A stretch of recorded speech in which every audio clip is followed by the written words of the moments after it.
রাজ্য জুড়ে বিভিন্ন দাবি দাওয়া নিয়ে টানা আন্দোলন করেছেন আশাকর্মীরা। মোট ৮ দফা দাবিকে সামনে রেখে দিনের পর দিন বিক্ষোভ চলছে, যার মধ্যে বেতন বৃদ্ধি অন্যতম গুরুত্বপূর্ণ দাবি। তবে এমন আবহেই একেবারে ভিন্ন ছবি ধরা পড়ল দক্ষিণ ২৪ পরগনা বজবজ ২ নম্বর ব্লকে।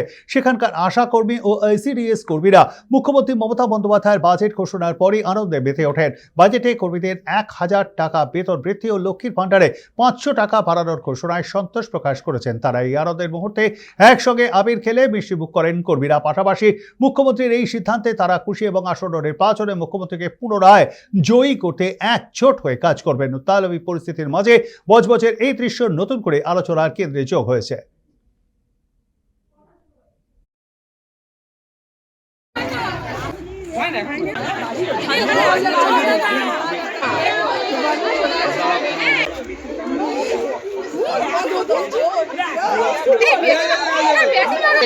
যারা আছেন বলছে আমাদের মাননীয় মুখ্যমন্ত্রী আমাদের যে ১,০০০ টাকা মাইনে বাড়িয়েছে তাতে আমরা খুব উপকৃত। ওনার উপরে মাইনে বাড়িয়েছে, সে থেকে আমরা খুব ধন্যবাদ। আরেকটা কথা, মুখ্যমন্ত্রী আমাদের সর্বদাই আমাদের পিছনে পিছনে আছে। আইসিডিএস এর মেয়েদের পিছনে উনি রাখেননি, ছোট থেকে বড় সমস্ত সময় উনি আমাদের দিয়ে গেছেন।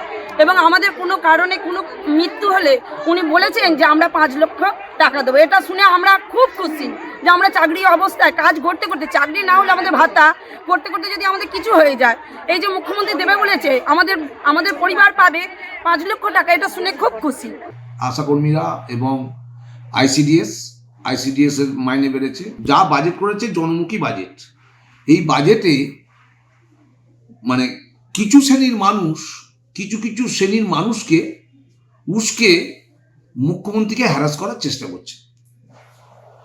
সেটা একটি বলতে পারেন বিজেপি, যে সাম্প্রদায়িক দল, যে হিন্দু মুসলিম রাইট লাগাতে চাইছে, এলাকায় সন্ত্রাস করতে চাইছে, এলাকায় গোলমাল, সবসময় গোলমাল ছাড়া কিছু চেনে না।